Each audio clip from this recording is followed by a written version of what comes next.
পৌষ পার্বণ উপলক্ষে বাড়িতে সামান্য কিছু পিঠের আয়োজন করলাম। হ্যালো বন্ধুরা, গুড মর্নিং। কেমন আছো তোমরা সবাই? আশা করছি তোমরা সবাই যে যেখানে আছো ভালো আছো, সুস্থ আছো। আর তোমাদের সকলের ভালোবাসাতে আমরাও ভালো আছি।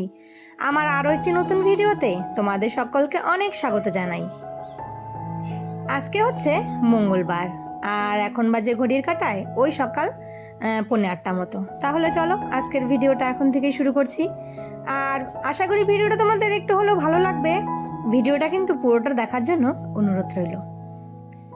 তো এই যে ঘুম থেকে উঠে সোজা একদম সমস্ত কাজকর্ম সেরে রান্নাঘরে চলে এসেছি।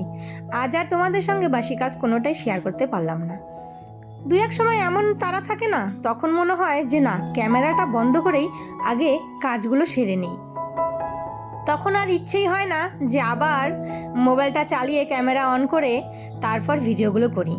তো এদিকে দেখো, হাজব্যান্ডের জন্য রুটি আর হচ্ছে তরকারিটা রেডি করছি। আর ওইদিকে আরেকজন এসেছে সকাল সকাল লিপস্টিক পরতে। তো সে লিপস্টিক নিয়ে এসেছে, বলছে যে আমাকে লিপস্টিকটা পরিয়ে দাও। তো ওকে আমি লিপস্টিকটা পরিয়ে দিলাম আর টিফিনটাও রেডি করে নিলাম। আর এইদিকে টিফিনটা পৌঁছে দিয়ে এসে তারপর একবারে রান্না বসিয়ে দিয়েছি।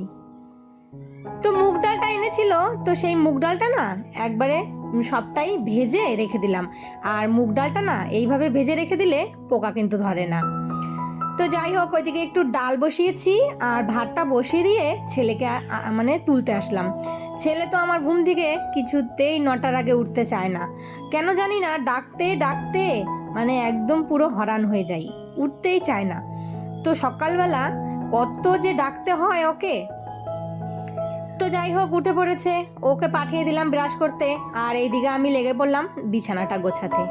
তো বিছানাটা না, এই যে বেড কাভারটা তোমরা অনেকেই এই বেড কাভারটার দাম জানতে চাইছো, কোথা থেকে এনেছি সেটাও বলেছো। সত্যি বলছি, বেড কাভারটা এতটাই ভালো, যেদিন আমি এনেছি রাতেরবেলা পেতে রাতেরবেলা ঘুমিয়েছি না, এত পরিমাণে গরম লাগছিল। ঠান্ডার মধ্যে এই বেড কাভার যে ইউজ করবে সত্যি সে বলবে যে না, বেড কাভারটা সত্যি ভালো। দেখো, বলতে বলতে বেড কাভারে পুরো শুয়েই পড়লাম। কেননা দেখবে সুতির বেড কাভার পাতলে না বিছানাটা একটু ঠান্ডা হয় না, কিন্তু এই বেড কাভারটা তা না, গরম থাকে। আর যেদিন আমি এই প্রথম পেতেছি, আমার ছেলে রাতের বেলা খুব জ্বালিয়েছে গরমের জন্য। তো বন্ধুরা, এদিকে প্রেসারে আমি এই যে মুগ ডালটা ভেজে সেদ্ধ করে নিলাম। আর হচ্ছে এদিকে করব হচ্ছে এই যে সবজি দিয়ে ভেজ ডাল, এখানে মটরশুঁটিও অ্যাড করব।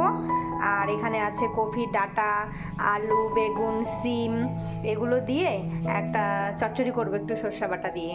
আর করব হচ্ছে পালং শাক বেগুন দিয়ে, ডালের বড়ি দিয়ে। আর সকালে করেছিলাম হাজব্যান্ডের জন্য ছোলার ডাল আর রুটি, সেটা পাঠিয়ে দিয়েছি। আর এদিকে আমার ভাতও হয়ে গেছে, ওইদিকে কড়াই বসিয়ে দিয়েছি। তো চলো এই সবজিগুলো ধুয়ে নিই, ধুয়ে তারপর রান্নাটা বসিয়ে দিই। বিছানাটা গুছিয়ে চলে আসলাম রান্না করতে। তো আজকে করব ভেজ ডাল, তার জন্য সমস্ত সবজিগুলো আমি আগে ভেজে নিয়েছি, তারপর ডালটা সম্বার দিয়ে একটু ফুটিয়ে নেব। আর ওই যে বললাম যে বেড কাভারটার কথা, তো এই যে বেড কাভারটা না সত্যি খুব ভালো, প্রচণ্ড গরম হয়। আর ছেলে জানো তো রাতের বেলা ওই সব ব্ল্যাঙ্কেট সব ফেলে দিয়েছে গরমের জন্য। যাই হোক, বেড কাভারটার দাম অনেকে জানতে চেয়েছো। তো বেড কাভারটা 710 টাকা নিয়েছে। তো আমি না অনেক সময় কি করি বলো তো, অনলাইন থেকে কোনো জিনিস আনলে তো সেই জিনিসটা আগে দেখি কোথায় কোনটা কমে পাওয়া যায়।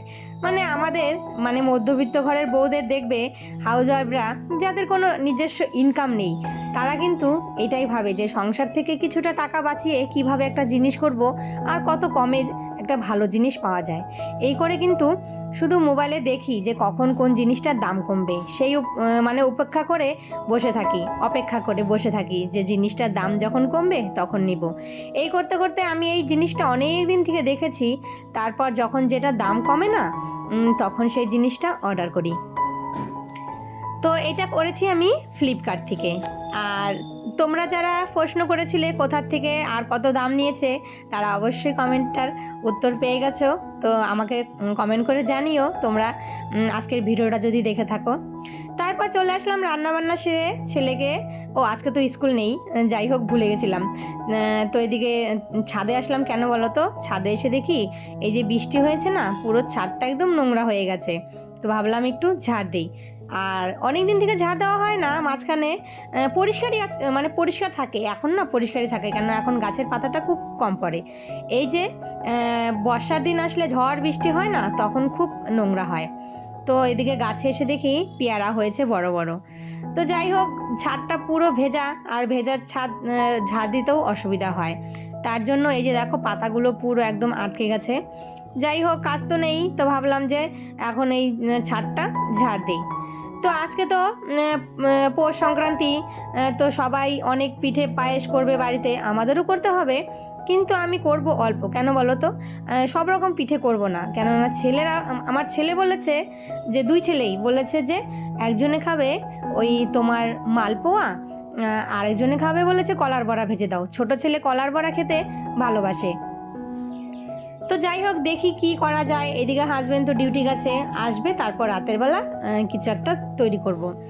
আর মানে অনেকের বাড়িতে অনেক কিছু নিয়ম থাকে, তো যাই হোক সেই নিয়মগুলো সবাই পালন করেছে, অনেকের ভিডিওতেই দেখছি।